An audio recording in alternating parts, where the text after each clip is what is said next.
Can you see recording there? That's it.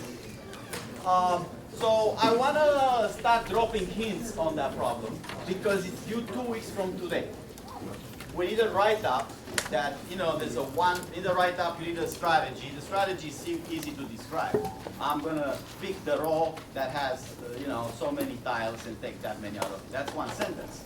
The rest of the write-up is the proof that that strategy ends up winning the game. So I have one hint today, which is I want to describe what's called a mirror board. A mirror board has all the rows duplicated.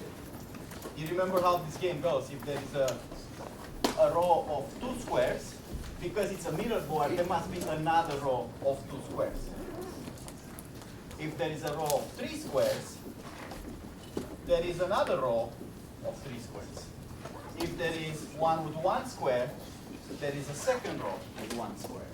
And if there's another 2, there must be a 2. And if there's a 5, then there is a 5.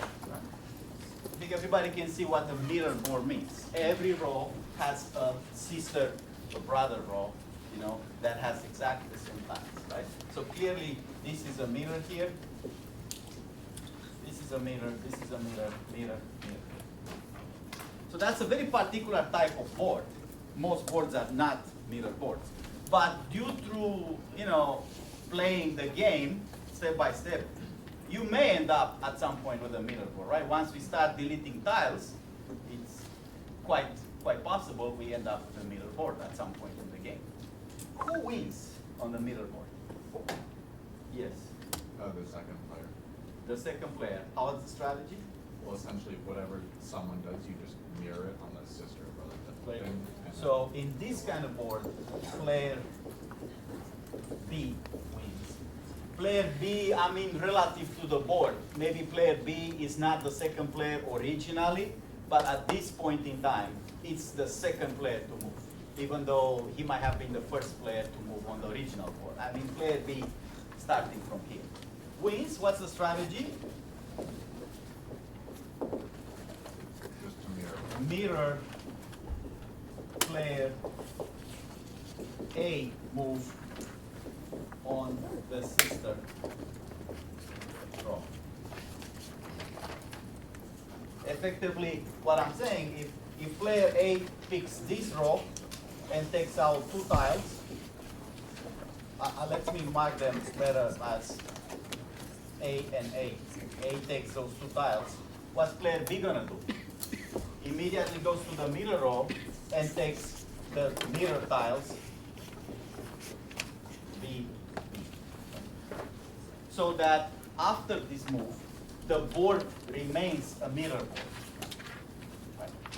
So there's 2 important observations here. After A moves, it's not a mirror board. There's no way for A to do something to keep this board as a mirror board. Because rows are duplicated, A can pick any row, but once you take tiles from that row, now that mirroring here is broken. Right? A cannot preserve the mirror property. As soon as it takes 1 tile or 2 tiles or 3 tiles from some row, it breaks the mirroring. But then this strategy, what's going to happen after B moves? Back to mirror board. So that's kind of how you have to think of why B wins. I'm not just giving you a hint of the board, but giving a hint how a proof will go here. If I have a mirror board, which is a very particular case, it's not a whole game. Why can I prove that this strategy always wins? Because A cannot preserve the mirror property, and B can always bring it back to the mirror property. No matter what A does, B can bring it back to a mirror, and you can see in a mirror strategy, so there's a conclusion here. In a mirror, A cannot take last square. In any mirror board, to have the duplication, I now must have at least 2 rows. So A cannot take 2 rows in one move. So as long as I keep it a mirror, I effectively, mathematically guarantee that in one move, A can never finish the game. And then I bring it to the mirror, A cannot win, A has to break the mirror, B brings it back to a mirror, so on and so forth, until eventually B takes the last time. Question? Not very good. Okay, so that's my hint for today. This is a very small particular case. So even though I'm pretty sure you're gonna get this one, figured out very, very quickly, that's not to say that, say, every board can be brought to a mirror board. That would be easy to say, okay, my strategy is to bring it to a mirror board and then I follow this. It's not that easy. So there's still a lot of work from how to work out this game. So that's the first hint. So today, we have to talk about website and administrative stuff and where the stuff is. But we'll do that at some point. We'll connect the projector and I'll show you my laptop there. I think we should start with the actual stuff that we have to do, which is, we have a few modules in this class. Let me do that recap here on the board. So we have, part 1, computing binary representation,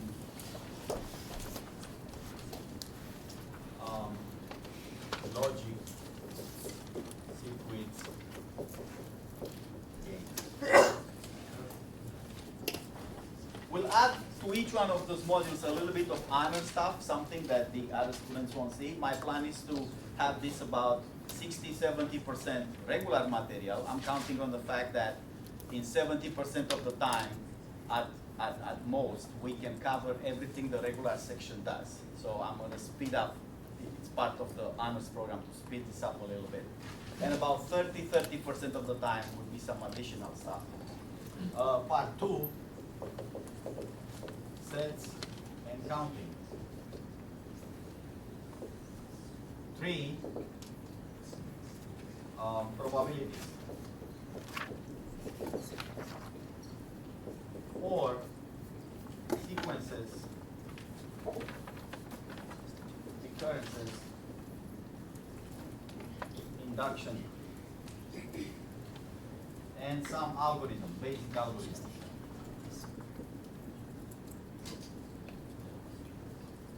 5, you will have a homework roughly every week, the same homework that the regular section does, and you have this additional honors problem, that's the first one, that they can do if they want, but it's optional for them. So that's our plan. We are here, right? We start with binary representation. That is, how do you represent numbers in binary? I think most of you know why this is so not just critical, it's like the essential part of computer science, is because computers represent everything in binary, right? We know that, right? Hands up, who knows that? Everything computers do is in binary. But why is that? Let me ask it more specific. Are we humans represent things in binary? In our head? Do you represent things in binary? I'm just saying.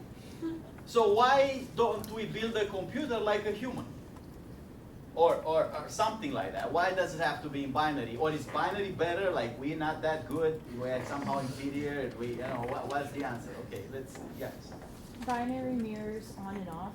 So like true is on and false is off. So it's easy to represent in the computer through electrical symbols. Right. That's the answer. The last part. The way we know how to do this, we knew like 50 years ago we made the first computer. By the way, the first computer was the size of a building. With like lamps in it and stuff like that.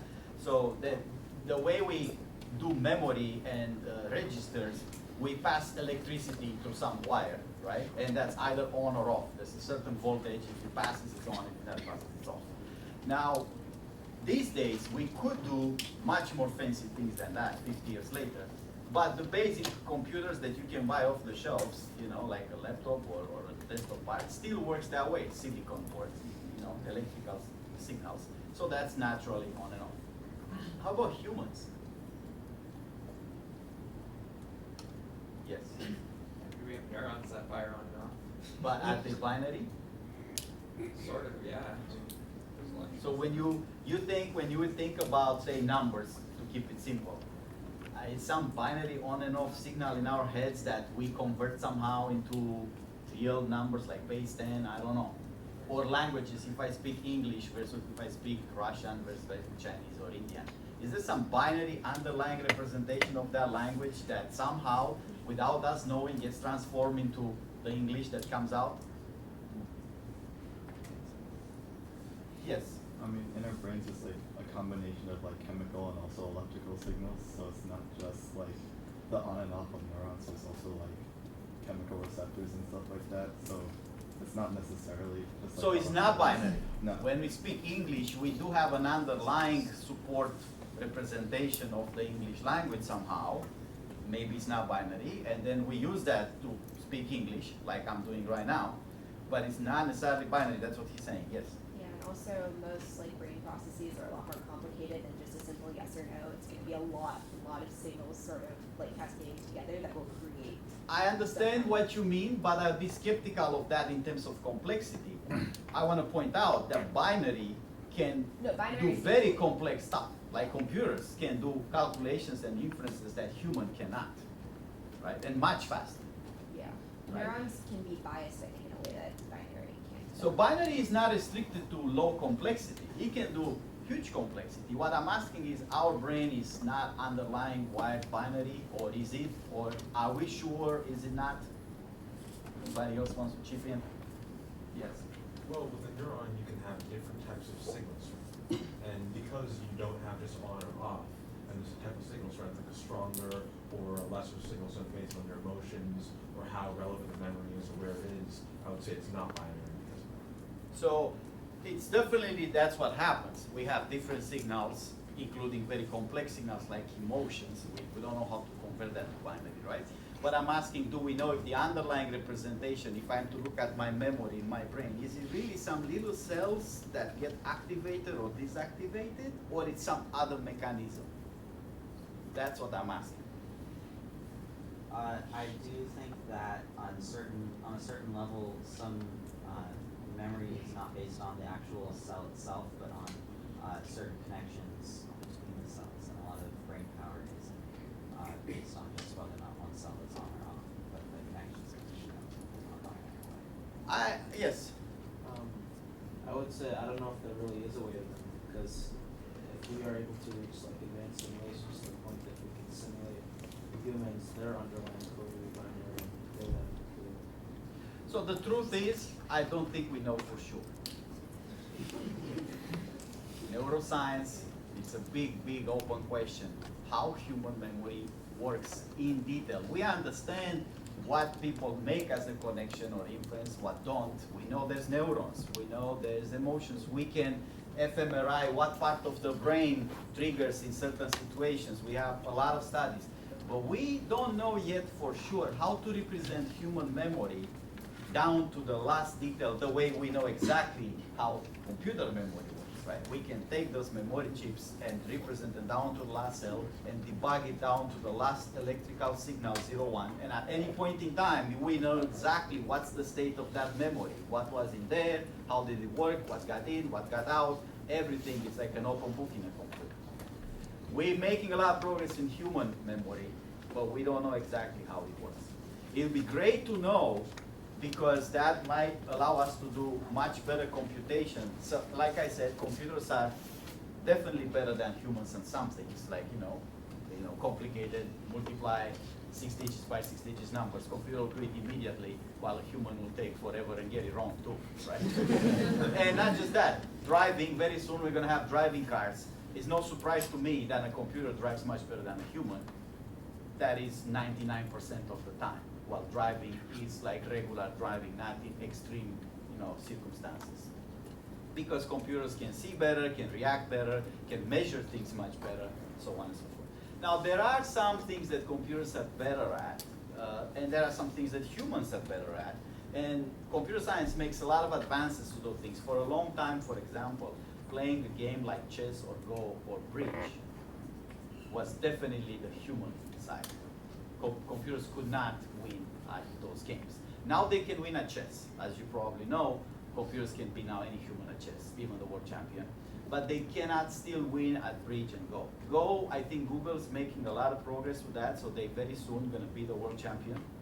But bridge, if you know the card game where you bid and you have a contract and you play, you know, 2 teams, that's too complicated, I think, for a computer to play at competitive stage. There's many bridge good programs that can beat many players who just learned, but to beat the world champion at bridge, that's extremely difficult.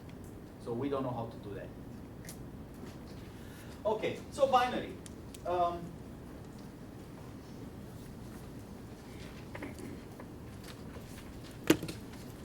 Before we talk about binary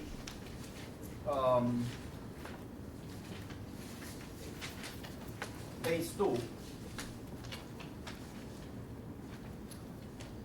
so binary, it's base 2, and decimal is base 10, right? And hexadecimal is base 16, and octal is base 8. Right? So before we do base 2, I want to do base 10. And I want to say, here's a number, 8792. Right? I'm going to say this is 8 times 10 to the 3 plus 7 times 10 to the 2 plus 9 times 10 plus 2. Everybody knows that, right? I'm going to put here 10 to the 0. 10 to the 0 is 1. Everything at 0 is 1, except special cases. So I want to think for this lecture and for next week of numbers that way. So instead of thinking 8,792, actually 8,792 means exactly that. 8, this is what? Thousands, hundreds, tens, and units, right? And I want to think of this as digits. Digit for 10 to the 3, that's the thousands, right? And this one here is the digit for hundreds, 10 to the 2, so on and so forth. So what you see are those digits, is like how many thousands, how many hundreds, how many tens, and how many units. Of course, they add up very nicely. If I am to write this slightly different, I get 8 times 1,000, right? That is 8,000. And then I get 7 times 100, which is 700. I want to be careful to align this properly here. And then I get 9 times 10, that is 90. And 2 times 1, that is 2. So when you do this addition here, because it's a plus, plus, plus, plus, right? What do we get? 2 speaks for this column. Because this, everybody has 0 here except the 2. 9 speaks for this column. 7 speaks for this column here, right? And 8 speaks for this column. This is a very particular case of addition. In general, if you add up numbers, say if I put 2 numbers right now on the board and I add them up in base 10, I get the carry on bits, right? Generally, when you add things, you get over 10, you have to carry to the next column, so on and so forth. But in this representation, when you add up the 1,000, hundreds, tens, and twos, you don't have to carry anything. This is going to be the only thing on the unit column. This is going to be the only thing on the tens column. So this, I know from this representation directly that if I sum up those things, I get 8,790. I think most of you already know that. So this is a unique representation.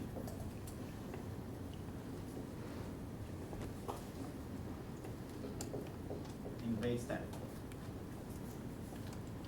Remember the cookie thing? You wanna impress me? Prove this theorem. The representation of a number in a base, it's unique. Like you can have the same number written as something times 10 at the power plus something at 10 at a different power and so on and so forth, right? This is, in general, a number. It's gonna be some digit k times 10 to the k plus digit k minus 1 times 10 to the k minus 1 plus digit 0 times 10 to the 0, right? That's general representation for any number. That's just an example here. For k equal was 3, right? And then dk was 8, and so on and so forth. What I want to show is that if I have a number that has two representations in base 10, aka it can be written as something times 10 to the power plus something to the power, and then it can be written also as some other CL times 10 to the L plus CL minus 1 times 10 to the L minus 1 plus C0 times 10 to the 0. If that's true, the theorem says K has to be the same as L, dk has to be the same as CL, dk minus 1 same as CL minus 1. In other words, all these digits, they have to be the same. There's no way to write the number in two different ways in base 10. That sounds obvious, right? And how would you do that? Yet, you know, in mathematics sometimes you prove an obvious thing because is this notion of existential, you know, why is it that way? I'm not gonna bother right now with that theorem, but I'm saying as a fun thing, if you wanna think of something interesting, representation in any base, it's unique. So now how do I do this for base 2?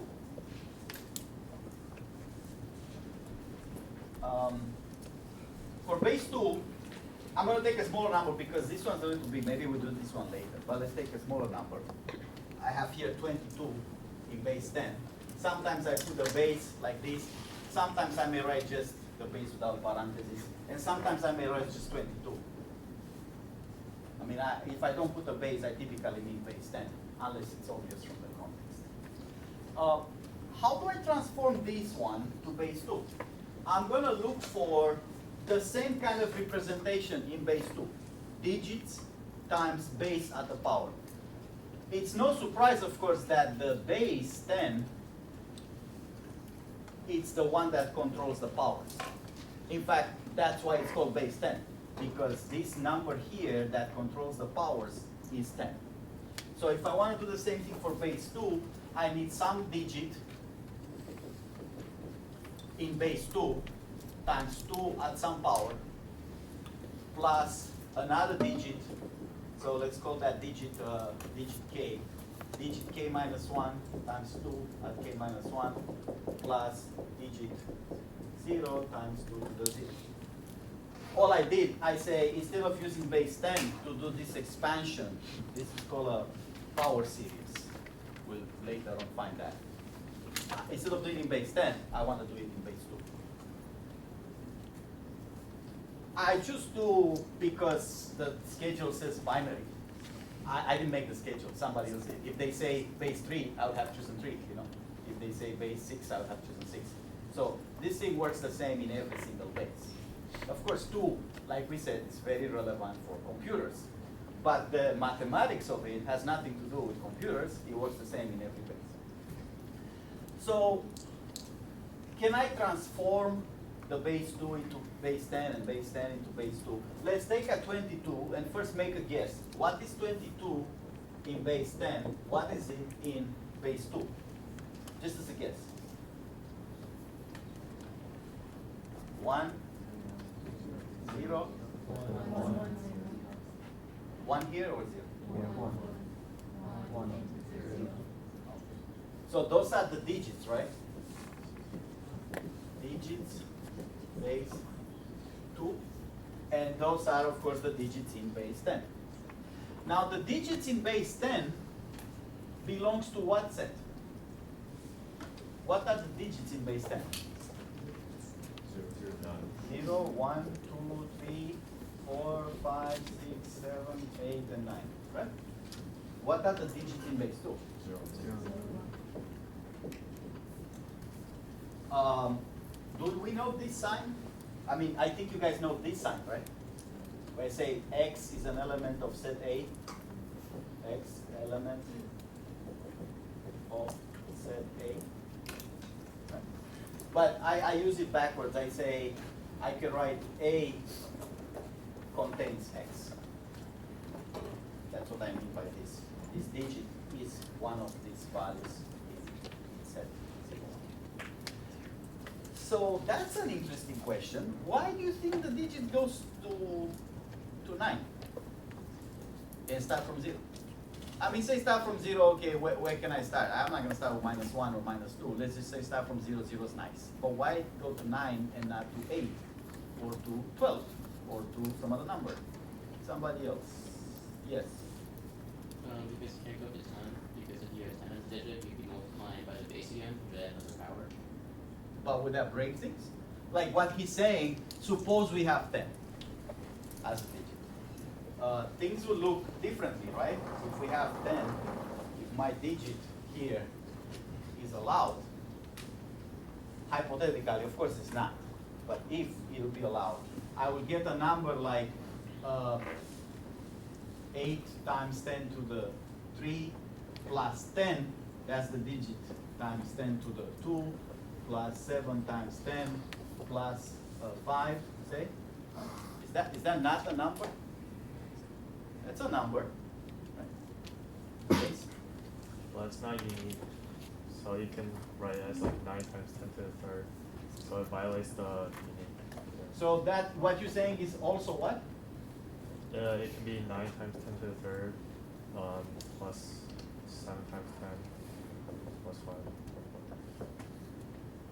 So what he correctly observed is that this thing here is a 10 to the third altogether, so that can be added up with this 10 to the third, and I have 1 orange here plus 8 oranges here, that makes 9 oranges total, right? Right? If this is 10 to the third, and this is 10 to the third, how many 10 to the thirds I have here? 1 plus 8, that's 9. So now I have this number written in 2 different ways. So you see how my theorem comes into play? If the representation is what we want, correct, it's unique. But this doesn't mean the numbers don't exist as a quantity, it's the same value. It just means now the representation is not unique. So there's further problems with this thing, right? How many representations are possible if I add digits like 10 and 11 and 12? It's not just not unique, but there'll be more than 1, maybe 2, maybe more than 2, maybe 3, maybe 5. So of course everybody knows that the digits in base 10 are 0 to 9. That makes total sense. That also has to do with the modular arithmetic, if you remember. When I divide a number, an integer, by 10, what are the possible reminders? 0 to 9, right? So this is very connected. In fact, it's the same thing said with different words. The fact that the digits in base 10 are 0 to 9, the fact that there is a unique representation, and the fact that integer divided by 10 produces 0 to 9, they the same exact thing said in 3 different ways. So, not unique. In fact, we should expand that theorem to say this. Representation, unique, digits belong to the set 0, 1, 2, up to the base -1. Of course, if base is 10, base -1 will be 9. And integer division by base produces reminders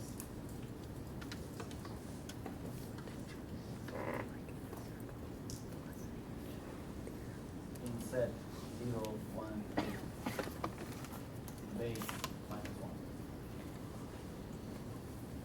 So those 3 things have the same fact with different words.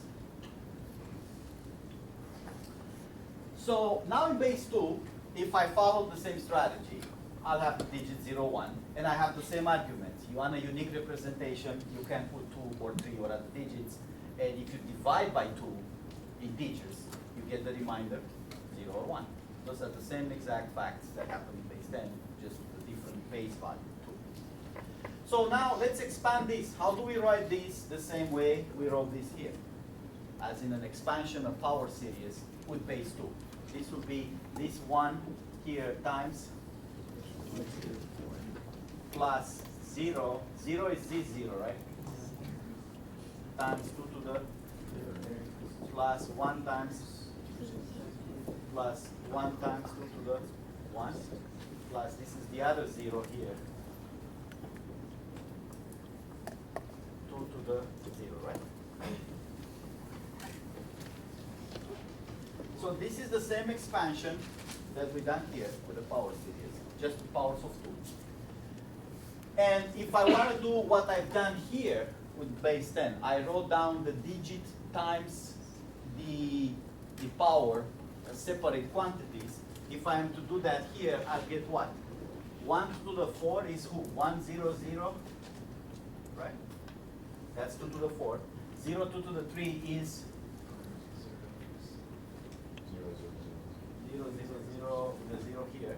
1 times to the 2 is 1, 0, 0. 1 times to the 2 is 1, 0, 0. 1, 0, sorry. And this is a 0 here, right? So let's just put 1. This one is this one here. So now you see what happens when I add those things. The same thing that happened in base 10. There's a 0 here that's controlled by this 0 because everybody else would be 0. There's a 1 here. That's the only thing that's a 1 on this column. 1, 0, 1. Like in base 10, normal additions, regular additions, will produce carry bits that will have to be added on, so on and so forth. But this column control for each power will produce no carry bits whatsoever. So base 2 is simpler because if the digits are only 0 and 1, since 0 does nothing, we only need to worry about the ones, and we don't even have to write the ones, right? I could have write this without the ones. I can say 2 to the 4 plus 2 to the 2 plus 2 to the 1. Because I only take the digits that have 1 and write those powers down. The ones with 0 I can omit because 0 times something is 0, and I get a decomposition of a number 22 into powers of 2. This is a fundamental property of mathematics and computer science. How do you write a decimal number as a sum of power of 2? So as a different example, who's 100? In base 10, it's 1 times 10 to the 2. In base 2 is what? 64 plus 32 plus 4, which is 2 to the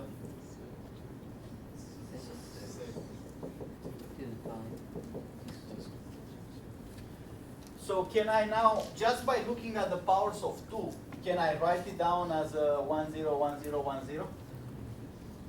Yeah. So 2 to the 6 corresponds to a 1 followed by how many zeros? 6, 0. This exponent is how many digits are after that 1. That's the same in base 10. This 8, in what position is 8 in the number? If there are 3, it's multiplied with 10 to the 3, means there are 3 positions after it. So 8 must be in position 4 counting from the right side. Right. Again, what this is saying, it's saying there are 3 digits after the 8. There are 2 digits after the 7, 1 digit after 9, no digit after 2. Same thing in binary. So in binary, I see the 2 to the 6. I know there are going to be how many spots after it? 6. So now 2 to the 5th goes where? There's got to be 5 spots after it. So this one goes here, right? 2 to the 2 must be 2 spots after it. So where does it go? Here?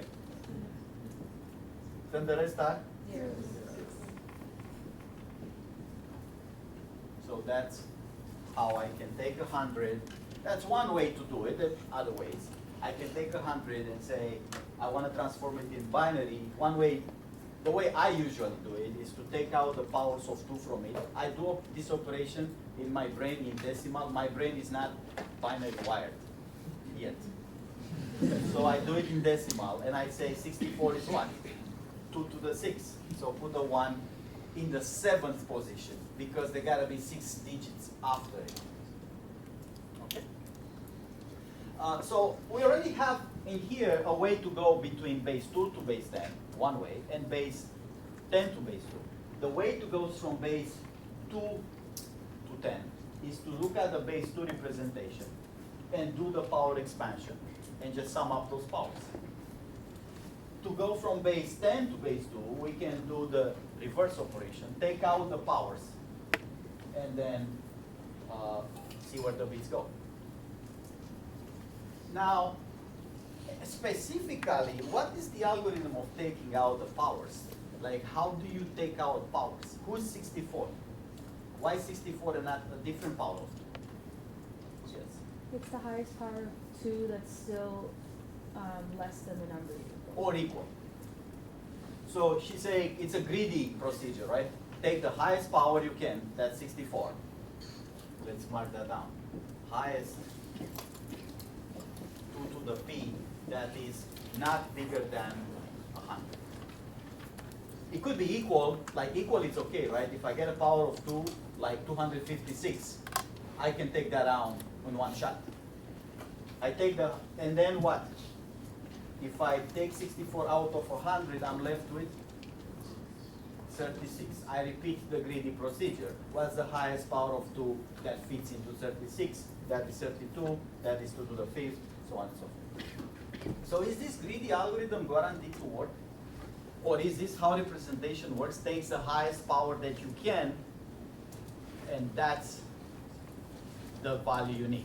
In other words, can I avoid 64 here? Is there a representation that avoids 64? No, that's my theorem, right? My theorem says representation is unique. So if some representation uses 64, 64 must be included. There's no way to avoid 64 because that will give 2 representations now. And why the maximum is always included? So, okay, 64 is in, and the theorem says if a representation uses 64, you cannot avoid 64. But why is the maximum always included? Like this greedy strategy says, take the maximum you can and use that power. Why I have to take the maximum? Can I use with smaller powers, like maybe more of them to, no? Because if you add up all of the smaller powers, it's still going to be smaller than the maximum. Okay, so we have another theorem, and we can include that in here as an additional thing. But we have another fact that we just discovered here. The maximum 2 to the p that is smaller than my value, say n, is used in representation base 2 specifically as bit 1 in what position? If it's 2 to the p, what position is this guy going to go to? P plus 1 from right.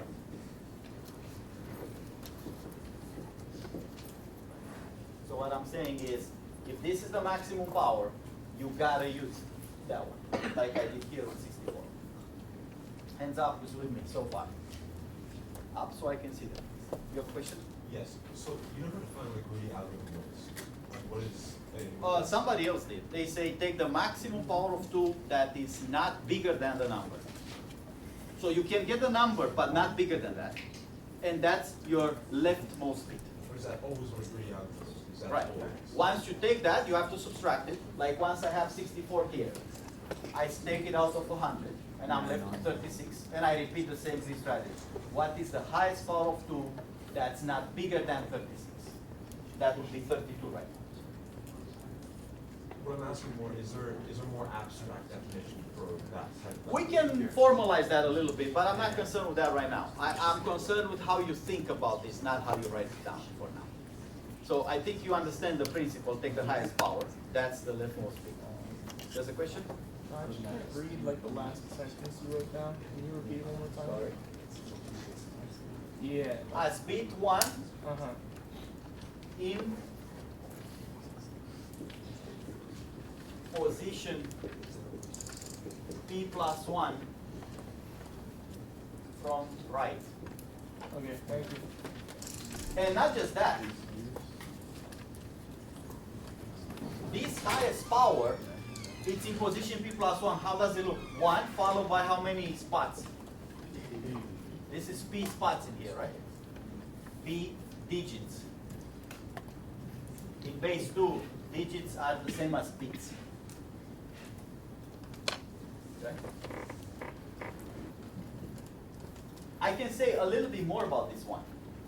Yeah, I know it's in position p plus 1 because it has p things after it. But is there any one after it on the left side? Could I have some ones in here? Why is that? Yes. Well, because it's the highest possible plus this, so if you add another one, that would be saying that you're representing the number higher than that number. Very good. If any one here will be an even bigger power, right? But to be part of the representation, that one will have to be smaller than the number, right? All the powers of 2 have to be smaller than the number to be part of the representation. So in here, I know for sure there's only zeros. So this is not just a bit in position p plus 1, but it's the left most 1 bit, the highest power. So back to my question, why this power has to be used? Somebody answered that in the back just 5 minutes ago, right? In other words, I know that I can use it. I think it's easy to see that this way I get a representation. I use this power, I subtract it from the number, whatever I get, it's another number, I use again this highest power, and so on and so forth. So it would have to be used because we know that it's going to be smaller than whatever number you're trying to represent, and anything smaller than that number will have to be smaller than itself. So if you don't use that one, you're not going to be able to use the remaining digits to make a number bigger than that one. I agree, but I'm not sure that's quite a proof yet. Because even though in base 10, numbers can be like represented by repetitions of like smaller like factors, I guess you could say, of that number, there's no way to show any amount of repetition in binary, so you have to show the Why can't I have repetition in binary? Because like you can't put multiple ones in that same position. Right, because the digit is 1 or 0, I can either have that power or not have it. I can't have it again. If I have the same power again, that would be a 2. And in base 10, I can go up to 9 oranges of the same kind. But in base 2, I only have the orange or not have the orange. There's no middle ground, right?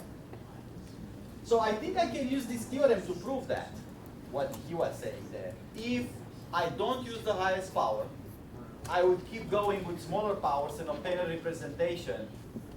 Those would be 2 representations now. One that uses the highest power and one that doesn't use the highest power. According to this theorem here, that's impossible. According to him, the impossibility comes from the representation that does not use the highest power. Like suppose in this case, I'm not using 64. I would like to write 100 as a bunch of 32 times some digit, plus a bunch of 16s times some other digit, plus a bunch of 8 times some digit, plus 4s times some digit, and so on and so forth.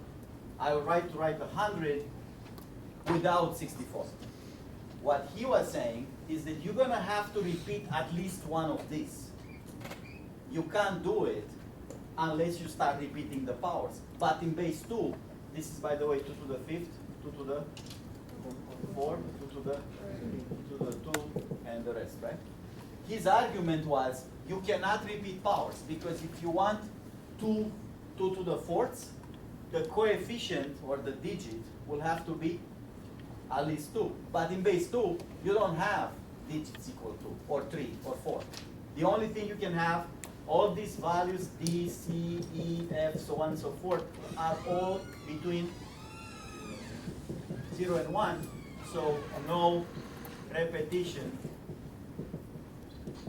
quotes of power, some power 2 to the p.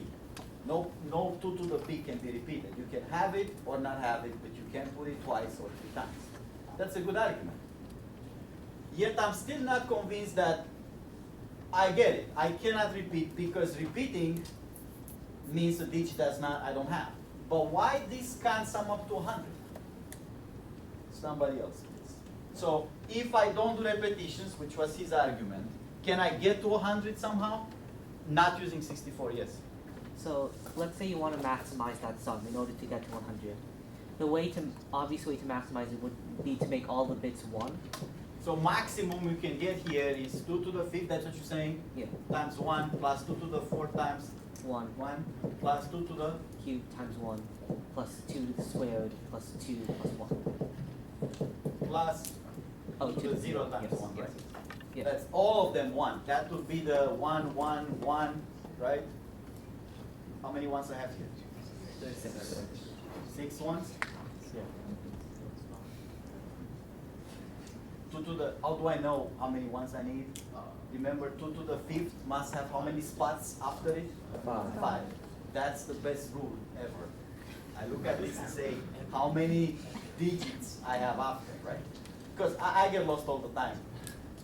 By the way, the book contains some rules about binary representation, our book, you know, the textbook. Did you buy it? Nah, maybe you don't buy it yet. I mean, the thing is, like, I read those rules when I taught the course before, like the first time 2016. Like, damn, I don't know how to apply those rules. I get lost in them.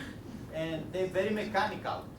Something would flip the bits, add 1, and do something. And I'm like, I'm not gonna remember what order do I have to do those things. So the book is good for people who can't read a math book. And I would say in that sense it's extremely good, as in if you have hard time with math, and some of you do, and that's no shame. I think the book is excellent at helping you read math. But for me, I prefer rules that I understand, you know, like intuitively. Like I don't have to remember them by heart because they make sense right there, you know. So like in here, I like that rule. 2 to the 5th has 5 digits after it. Easy, I don't have to count and recount and check 1, 1, 1, 1, 1, so on and so forth. Back to his argument, what was the argument? This value So if you add... cannot add up to 100, right? Yeah, the max you can get is 2 to the 6 minus 1. This, he's saying, is 2 to the 6 minus 1. 2 to the 6, it's our friend, the one that we excluded. Who is that? 64, right? Minus 1. So his argument, I think, is if you don't have repetitions, and you can have repetitions in base 2, because it's either 1 or 0 for each power, the maximum you can get is 64 minus 1, meaning you cannot make up for the 64 with the other powers. If you don't put the 64 in there, is no way to recover the 64 with smaller powers, because the most you can do is 63. So that's a good argument if we write it down nicely. If you omit a power, you cannot make up that power with smaller powers. Questions? No. What? So just, this argument still holds for repetitions as long as the number of repetitions is smaller than the base anyways. It's not. I like that. Let's do that. You have a question? Yeah, it's probably a dumb question, but No worries about dumb questions. is it true that for any power series with any base? I think that's what he's saying. That- That phenomena, people are curious about this, let's see that. So this phenomena that happened here in English, skip 64 to the 6 and you're like done, you cannot make it.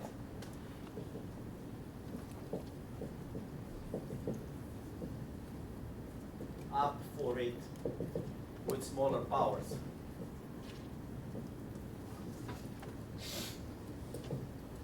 That's what we just said here. If you skip a power, there's no way to make up for that adding smaller powers. Hands up who's with me on that. That's for base 2. And in base 2 it's easy to see. Why is that? again, as a more formal argument, the most you can do according to him is 1, 1, 1, 1, 1. That's the maximum you can do the other powers. And who's 64 in base 2? Or 2 to the 6 in representation. It's 1, 0, 0, 0, 0, 0, 0, right? How do I know that? 2 to the 6, it's 1 followed by 6 zeros, right? This is bigger than that, right? I mean, at the minimum, it has more digits. Numbers with more digits are bigger than number with smaller, fewer digits, right? So it's bigger than that, and that was the maximum, so I cannot make it. And then to here, I'm saying, hey, wait a minute, is that true in base 10? If you skip a power of 10, can you make it up from smaller powers? It's the same exact theorem, just not in base 2. Like if I skip, let's say 2 to the 4th is what? Sorry, 10 to the 4th.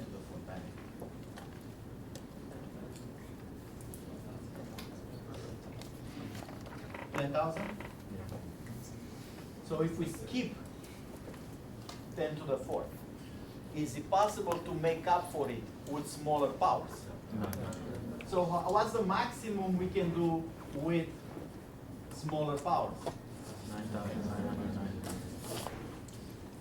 It's 9 times 10 to the 3 plus 9 times 10 to the 2. That's at the smaller powers. And the highest digits in base 10 is 9. You can't get more than 9. Plus 9 times 10 plus 9. How much is that? That's smaller than 10 to the 4. So yes, the theorem applies in any base. If you skip a power, you can't make up for it with smaller powers, which actually comes from the representation being unique. If that would be true, I would have two representations, one including 10 to the 4th, and one not including 10 to the 4th, right? So that's not possible because I have a theorem here that says representation is unique. But to make representation works in those bases, I need one more thing.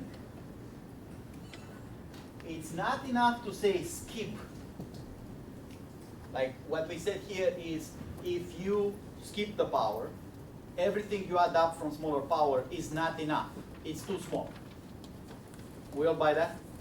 We have to make it more exact.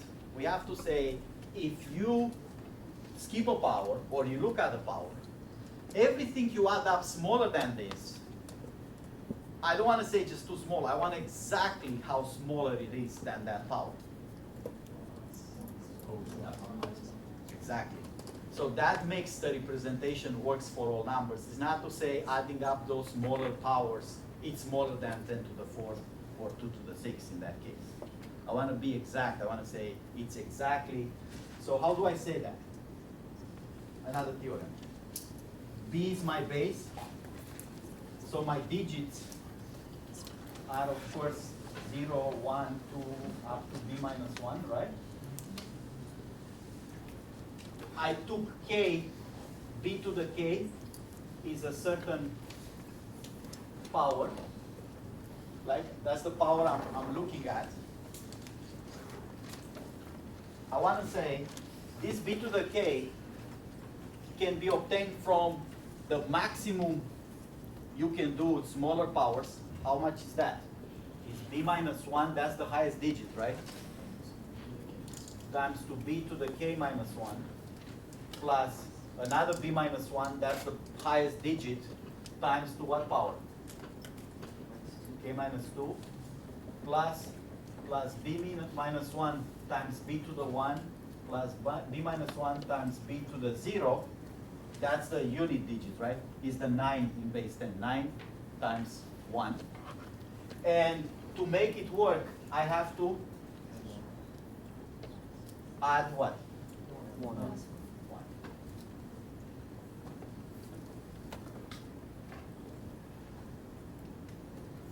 So that characterizes completely the representation of numbers, not just it's smaller with the smaller powers.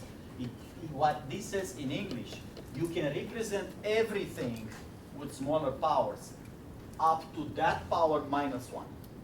When you get to that power, you gotta use b to the k. So in base 2, that means you can represent all numbers up to 63 using powers of 2 less than 64. But if you want 64 or higher, you gotta have 64 in there. In base 10 it says what? Up to 9999, you can represent numbers using less than 10 to the 4 power. But 9999 is the last number that can do that. Once you move to 10,000, you gotta use 10 to the 4. So anybody knows how to prove this? Telescoping. Let's do the proof then. So that's the theorem statement. Let's do the proof, right? Of that theorem. I can take a common factor b minus 1 in there, right? This is b minus 1 times something, b minus 1 times something, b minus 1 times something, right? So I can say b minus 1 times, what was that thing? b k minus 1 plus b k minus 2 plus b at, what is it, 1 plus b at 0, right? I just open the parentheses here. b minus 1 times bk minus 1. This is b times bk minus 1 minus, right? How do you open parentheses? You multiply b with this and you multiply minus 1 with this, right? So minus is the minus 1 and I get b at k minus 1. That was just b minus 1 times the first guy. Now I'm doing times the second guy plus b times b at k minus 2 minus b at k minus 2, right? And then that was with this guy, and I keep going. Let's do one more. B at k minus 3 minus b at k minus 3 plus, what's going to happen with b squared here? When I multiply with b squared, I get what? b times b squared minus b squared, right? There's those two multiply with b squared. And then I get, multiply with b, I get b times b minus b at 1. And the last one is b times b at 0 minus b at 0. Everybody sees this? So what I did, each row here is multiplying b minus 1 with one of these guys. How many rows I'm going to get? How many terms are in here? In this parenthesis? How many oranges are in there?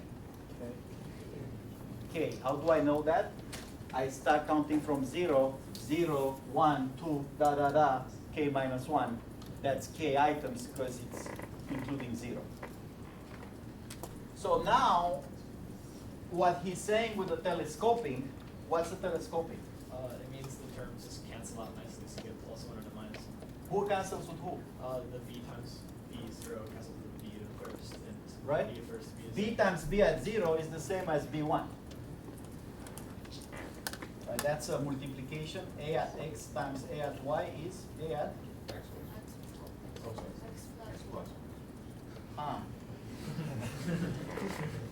Okay. We know that, right? How about a at x divided by a at y? How about a at x at power y?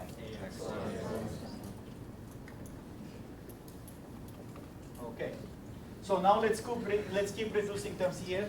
B squared goes away with who? Somebody else. This guy, right? This one will go ahead with this. This one will go with this one here. And this bk minus 2 is this one. And this bk minus 1 is this one. So now if all these guys just cancel each other, if you play computer games, you know, they kill each other out. They off the game. What's left? How much is this?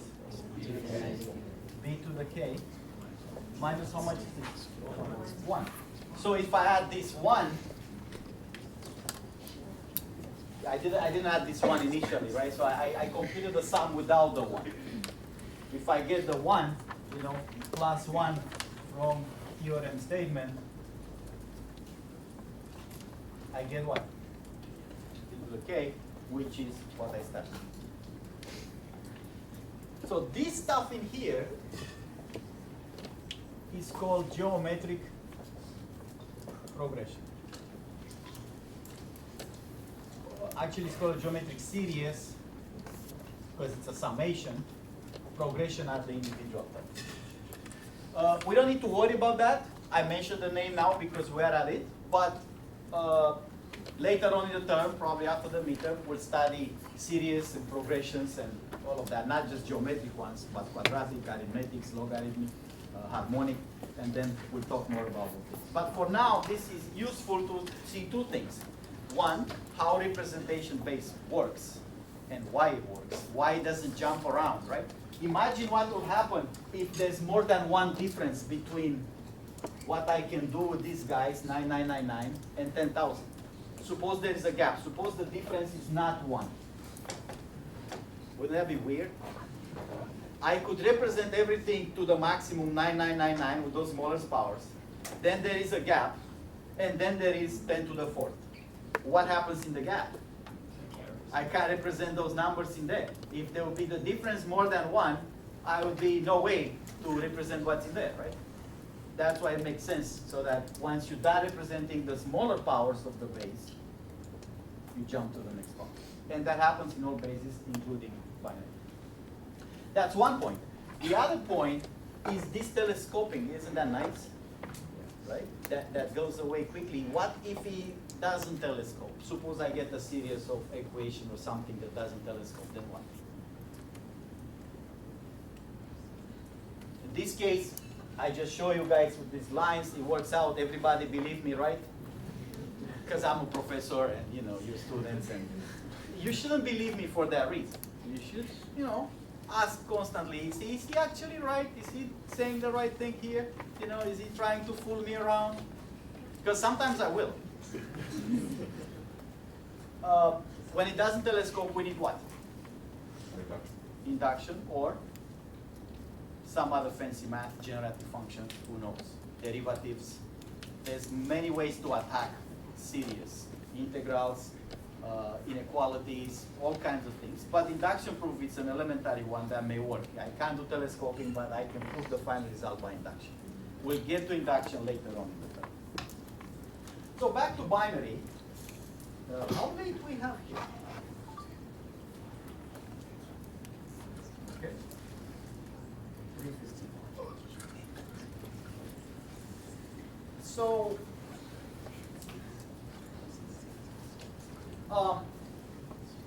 that was more a little bit of honors. I don't think the regular class can go to geometric progressions and numeration-based theorems in day 1.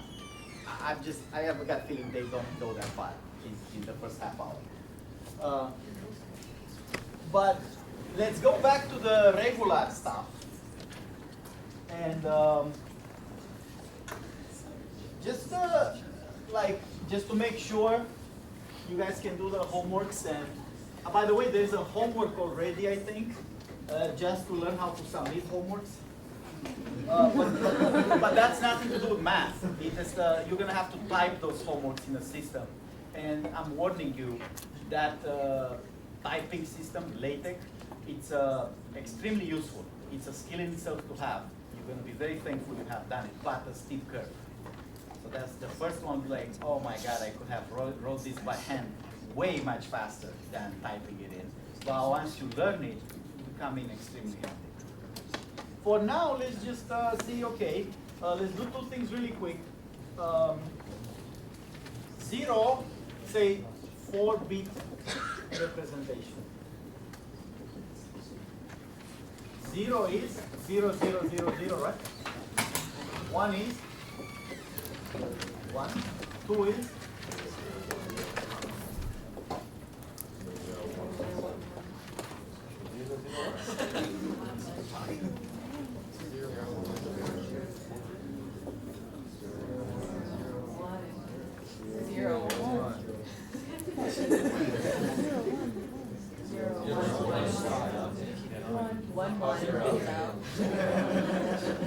So how does this work? In base 10, what happens from here to here? Actually, in any base, how does this value relates to the previous value?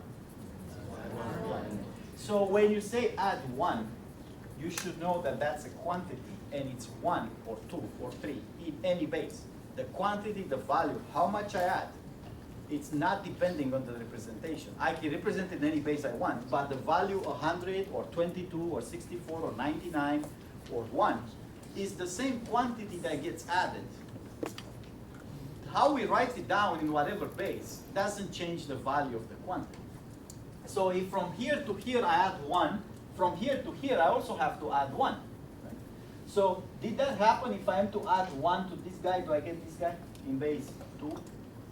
So how does that work if I do 0, 1, 0, 1 plus 1? Just a quick, make sure everybody can do it. It's just in base 10, right? 1 plus 1? No, 2. It's what? 1, 0, right? So 1 plus 1 is 1, 0 in base 2. So then I get a 0 and I carry, just like in base 10, right? I carry a 1 here. So now I have 0 plus 0, 0 plus I carry 1. I don't carry anything, right? So this becomes a 1. I just added 1 in base 2. Let's keep going. 7 is? That's where everything we said so far happened, right? The highest you can do with powers 2 to the 0, 2 to the 1, and 2 to the 2. The most you can go is add them all up together and you get a 7. If you want to go to the next value, you got to use that other power, the next power. That's a plus 1. I jump to the next power. 9. This is normal, right? Looks like you add 1 to it, you just get a plus 1. 10. 11. 12. 13. 14. And 15. That's again back to what we talked, right? That looks like the maximum I can do with 4 bits. 4 bits are, which ones are the bits? This is 2 to the 0. Those are the bits. When I say 4 bits, are those 4 bits. Because you got to start from 0 and keep going. There's no jumping around here. You can't choose the bits, right? You got to use 0, 1, 2, and 3 bits, those powers. So the most I can do with those powers, like we said, it's 15. What happens if we add to this number in 4 bits representation? Suppose I want to do 1, 1, 1, 1. That's the maximum. Right? We know that's the maximum of 4 bits. Plus, I want to add 1 more 1. Can I do it? Mechanically, I can. It's not going to work on 4 bits because I have a theorem that says you need the 5th bit. Right? You need the next power, which means 1 more. In any representation base, the next power means another digit.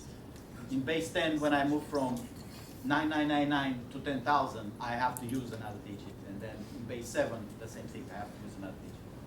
So in here, if I add 1, what happens mechanically? 0, 0, 0, 0, 1. But this is kind of hidden. Why is it hidden? Because this one only shows 4 digits. Somebody else. Why this one you don't get to see it? Because I only have 4 bits. So my computer does it. In fact, there was a time when computers would not complain about this stuff. And people look like the monitors, what just happened? Because where is that? How can this work? No way, right? Like in C++, this just works, but it gives you the totally wrong answer. Yeah, even now, I'll show you something next time in class. It's called overflow.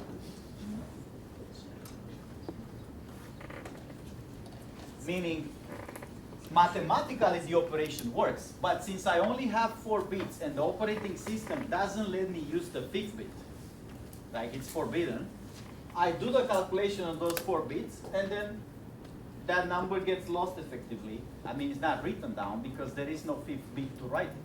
So it's an overflow. So I'll get 0. So don't get surprised if you do a 4 bits operation, looks like you're supposed to get something big, but you get the 0 instead. Okay? So that goes back to say, also I need the next power.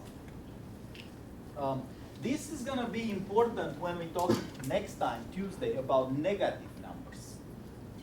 Right?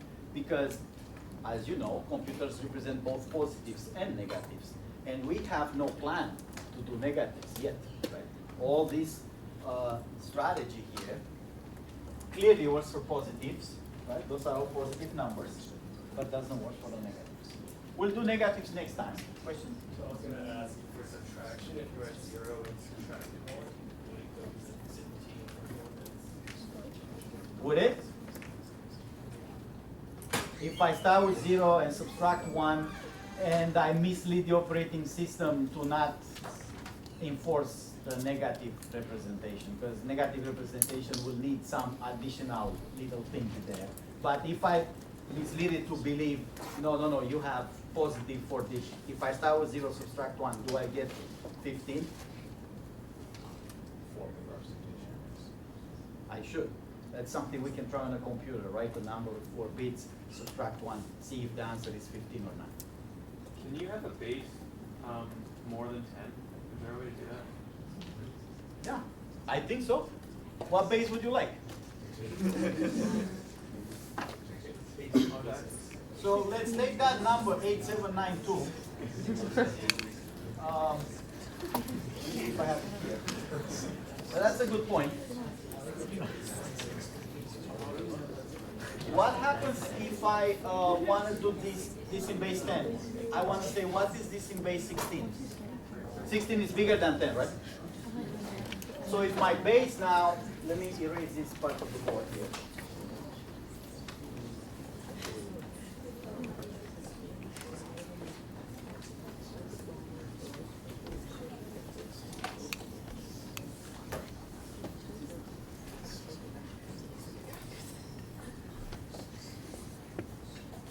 If my base is 16, what are the digits? Hex digits. They have to be what's it? 0, 1, 2, 9, 10, 11, 12, 13, 14, 15. Isn't that what we said? The digits go to b minus 1. No surprise in base 16, the digits go to 15, which is 16 minus 1. Like we said, that corresponds to how integer division works. If you take an integer, divide by 16, what remainders can you expect? 0 to 15, right? Well, we're going to have a little problem writing those digits, right? I mean, if I write 3, 1, 2 in base 16, is it 12 a digit? Or is it 1 a digit and 2 a digit, right? I mean, it gets confusing. That's not to say the math of bases don't work. It's just we need to know whether this is 3, 1, 2 or is 3, 1, and 2 as different digits in base 16. Which one is it? So for that reason, we're not going to write these guys this way. We're just going to use a different symbol. But we really, truly, specifically mean 10, 11, 12, so on and so forth. Just because we don't want to, we have no way to write it to avoid confusion. We'll use a different symbol. Which are?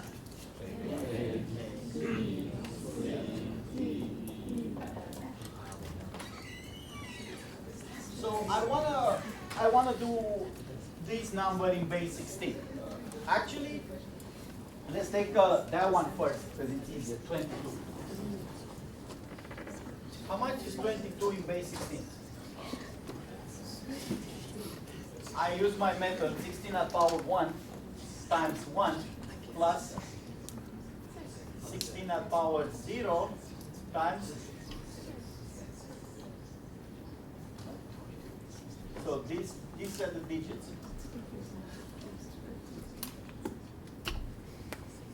So I get what?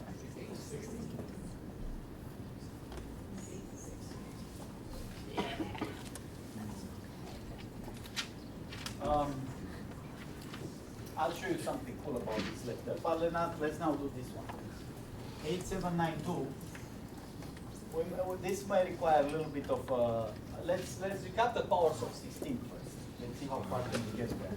So base 16, 16 at 0 is 1, 16 at 1 is 16 in base 10. This is 6. And 16 at power 3? 4096. How much? 4096. I need an exact number, somebody will calculate.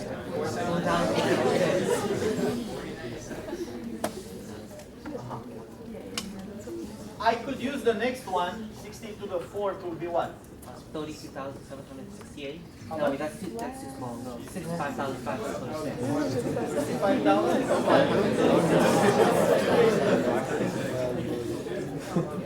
Let's check that one.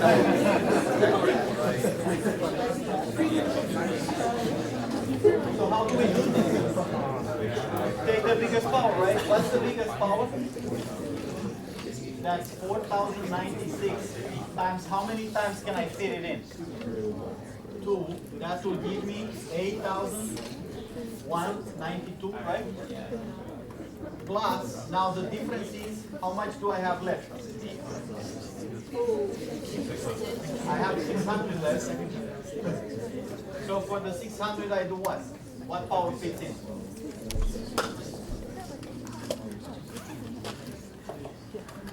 So that's 512. I need to get, here I need to get 600. So what's left? 88. And then I'm left with, that's 80, right? And 80.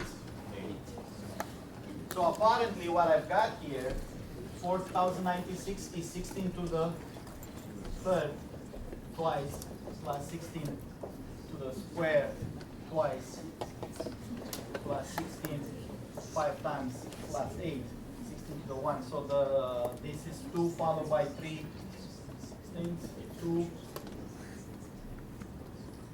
5, 8.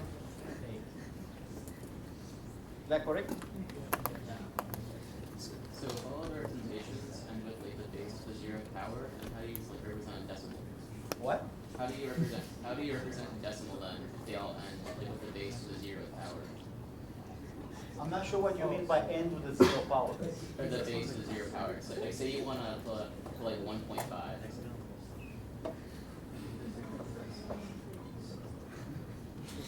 A non-integer number. Yeah. Good question. So I have 1.5, and now what do I do with this guy?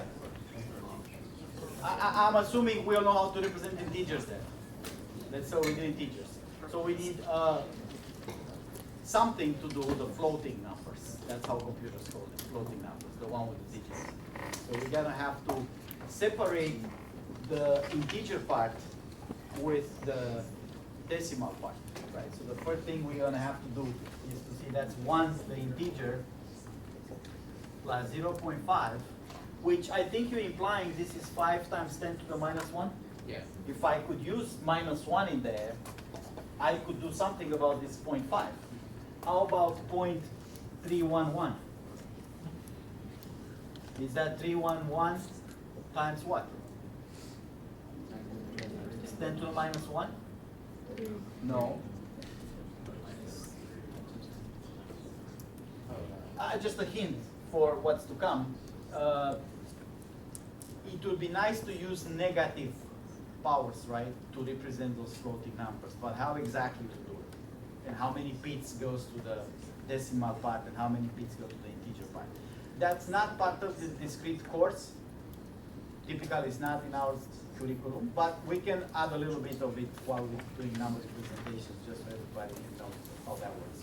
And there's additional problems with, I don't know if you know, rational numbers that can be written as something dot da da da, and real numbers that cannot be written like this. For example, square root of 2, there is no way to write this number as an integer dot decimals. You can approximate it very, very tight, but there's no finite representation. So I may have to do something about those two.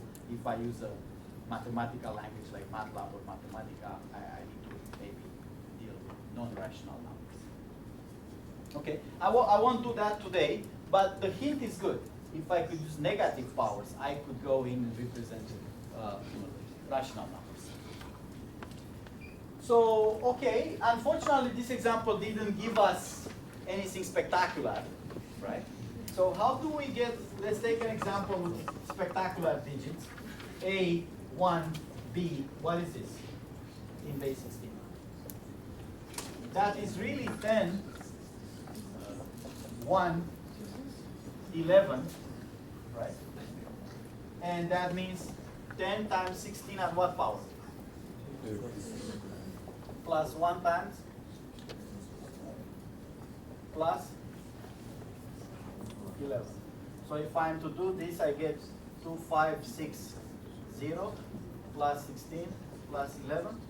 So how much is that? 87? That's in base 10. Okay. I have some other examples here. These nodes are the regular nodes, so that you know pretty much what people do in the regular section. And I'm gonna post those online just to have a reference. Like if you study for a quiz or for a homework and you don't remember the example, you know you can look it up here. We're also gonna post the video, so you hopefully the camera works well enough to capture all these boards, and then you get to see everything that happened. But I don't want to get stuck into all these little examples here that just do numeration, but maybe let's do one more.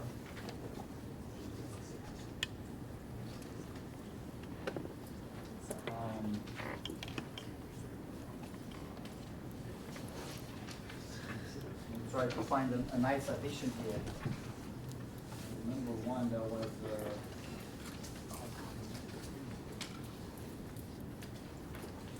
what did we have? 27 base 10 plus 17 base 10. So of course we know how that works in base 10. 7 plus 7, that's a 4, 44. If I am to convert this number in base 2, how much is 27? This is the 16. So the moment I put down the 1 for the 16, how many digits come after it? 4. 16. Do I get an 8 too? Yeah. Do I get a 4? No. Is that 27? 24 plus 3. And how about 17? It's 16. So when I add them up, what do I get? So how do I add up? 1 plus 1, 0. I get the carry bit of 1. 1 plus 1, 0. Again, a carry bit of 1. 1 plus 0 is 1. And no carry bit. So 1, and then I get here 1 plus 1, 0, and another 1. I'm not doing a particular 4-bit or 6-bit or 5-bit, so in here I'm just expanding. So now, is this corresponding to 44 then? Should be 44, right? Remember, values, when you add them up in any base, you get the same number, so you should get the same result. This is 2 to the 5th, 2 to the 2, so that's 32 plus 8 plus 4, right? Does it add up to 44? Yeah. Right.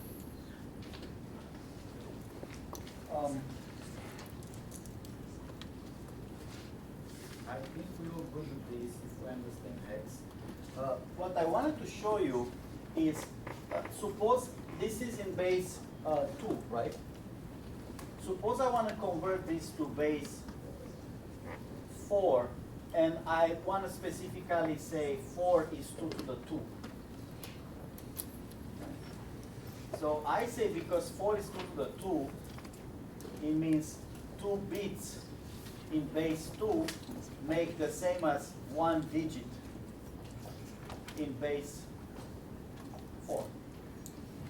That's a theorem, effectively, that you have to think about how to prove it. if bases have this property, one base is the other base squared, then the bits have a property. So because of this property, I'm not gonna do the transformation. I mean, I could do base 10 and then from base 10 go back to base 4 here. But in here, what I can do, I can say, how about I group those bits and just read up that number in base 4. So I'm gonna group 2 by 2 because it's 2 bits for 1 in base 4. So I'm gonna say this becomes what in base 4? 1, 2, 3. 1, 1 is what in base 4? 3. 3.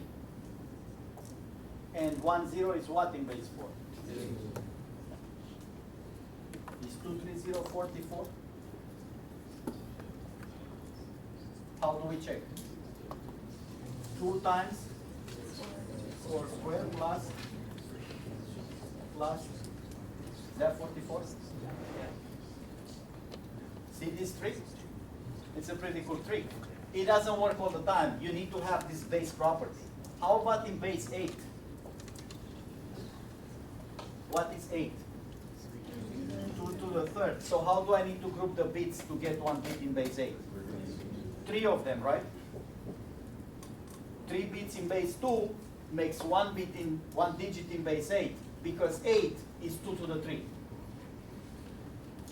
So this was what in base 8? These 3. And these remaining ones, it's what in base 8?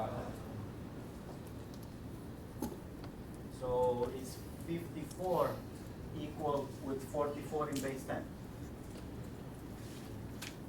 That would be 5 times 8 plus 4 times 8 to the 0, 54, 44 in base 10. It works the same for base 16. If I want to do this base 16,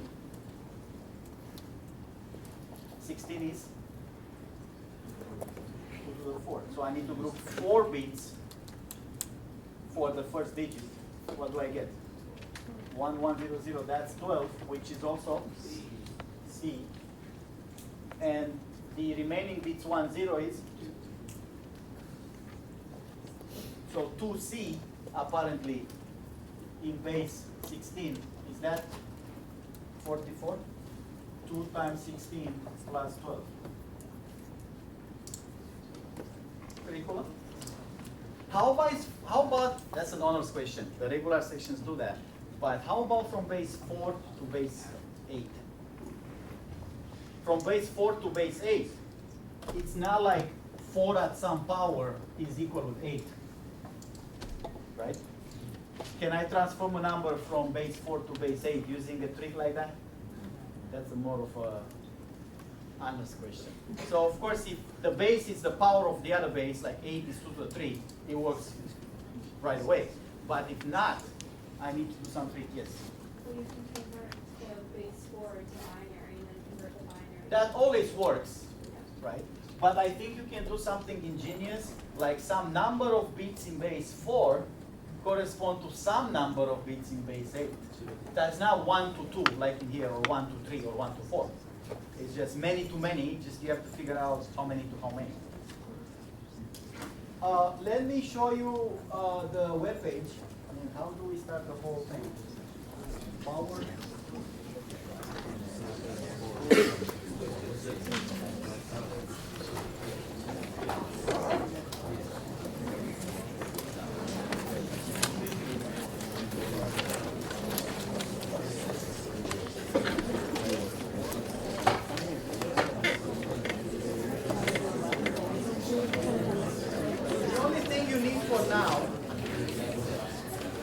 The website, and then whoa, I like this. Oh yeah.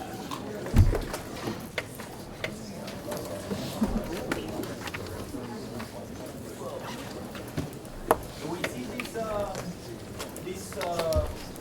up there? What's the URL?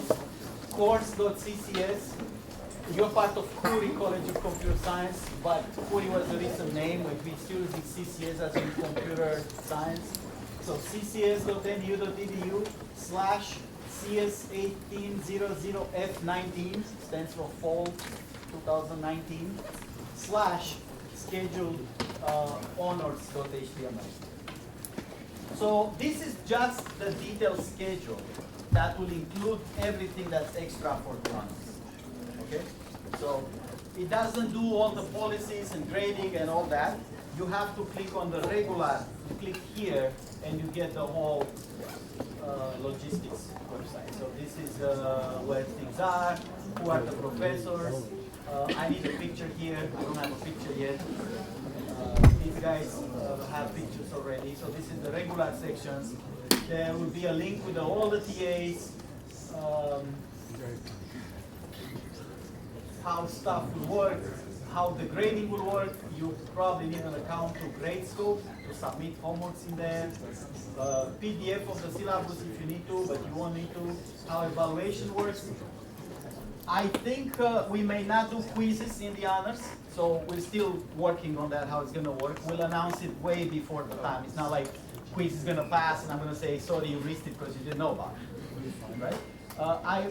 I don't like those quizzes because they're very non-mathematical. It's a speed test and no math test. So I would much rather say use the honors problems or something to supplement those quizzes. I'm not a big fan of quizzes. And we do quizzes and recitations anyway. And then we have the regular homework, midterm final. There's a scale of grades. What do you need to get an A? And there's some other policies and how midterm's gonna work. Don't cheat, please, etc., etc. The page that really concerns you is this one, because the other one is just blah blah blah. This one is where you're gonna see, okay, what happened today in class. There'll be a video link here so you can see the video. There is an assignment. There's Piazza where discussions go. Most students talk on Piazza. First, we let students talk by themselves. We step in when people don't know how to answer a question, or if it takes, like more than an hour to answer that question. But we encourage students to answer other students' questions on Piazza. There is this honors problem 1 that's due in 2 weeks. Right? You click on this one, you get the paper I gave you in class. And then there is a homework one that's due in 4 days. That's just to teach you how to write LaTeX, how to compile it. So it won't take more than 3-4 hours max. Just to figure out, I don't think there's actual math problems here.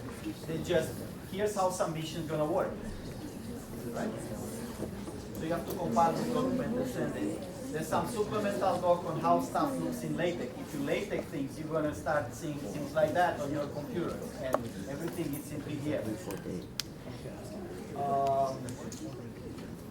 And little by little, we're gonna populate these pages. Typically, what's on this column, it's absolutely required, like the video from the lecture. If you miss the lecture, that's in there, and some notes that you have to read. And in here might be stuff that's optional, or advanced readings. And this is what you have to do with dates. This homework is due very soon, so please look at it over the weekend. At least have a sense what's asking. And that's a real math problem that has to be solved in 2 weeks. Okay? So I'll see you next time, Tuesday, in class. Yes. Can you say the link again? What? The link? I can't hear you. Google Northeastern Discrete Call 2019. Yeah, I did that stuff. Writing class in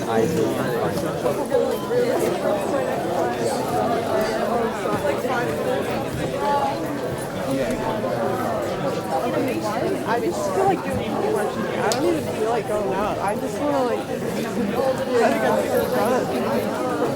I feel I'm really overwhelmed. I'm not really charging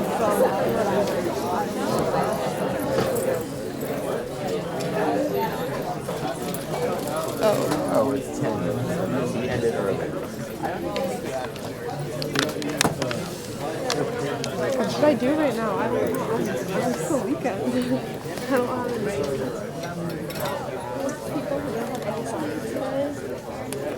I know. More than 5 That's great. My weekend is gonna now have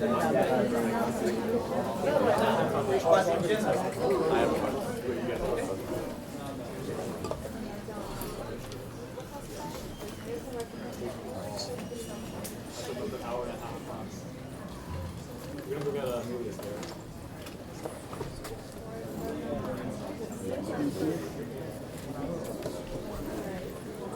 You know what would be useful if somebody might volunteer, if somebody helps the TA set it up, so I don't have to bother with that. So we'll ask somebody who can do this.